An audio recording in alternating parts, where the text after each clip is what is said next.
Dedi böyle imşan ey yolanda ey sokalanma havalanma havalanma yolu ey saçma ey demekti.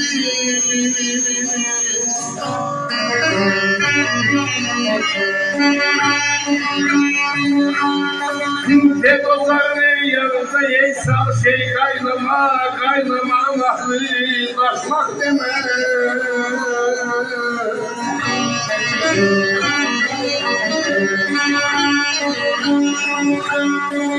Cehnime kaynama mahli ailememi taşmak demek taşmak demek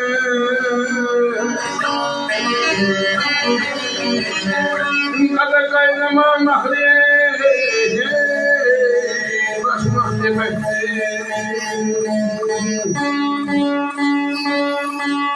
İmşanlı yollarda çok havalanma.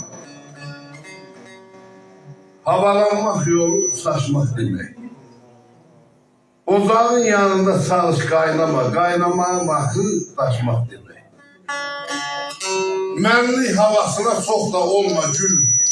Anı dünya vefasızdır yakın bil.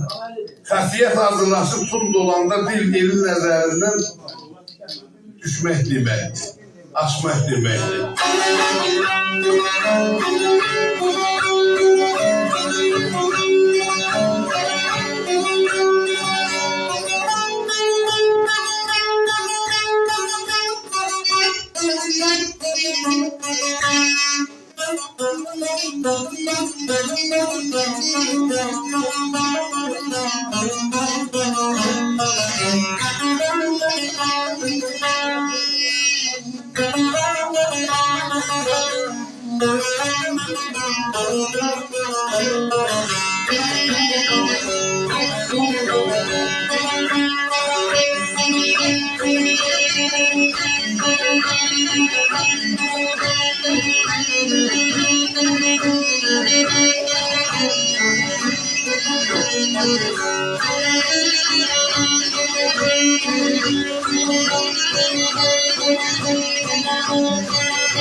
Dedi Resul-i Mevzal salmadı düşse de güçlenir.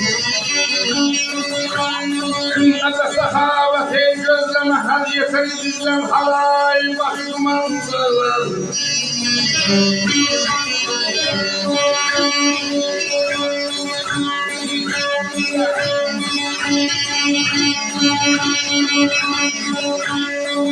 Elini yaralıya bulanma esrafan bizden hasadan baladan kaçma eykeme.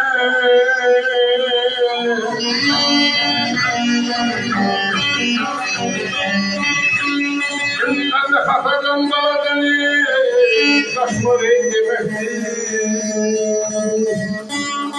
Resul Ömer alsalmaz düşse de güçten. Səxavət gözləmə hər yetən gizdən. Aralı dolanmaq zinadan vicdən, saxtadan daladan qaçmaq demək. Eşq olsun. Sağ ol.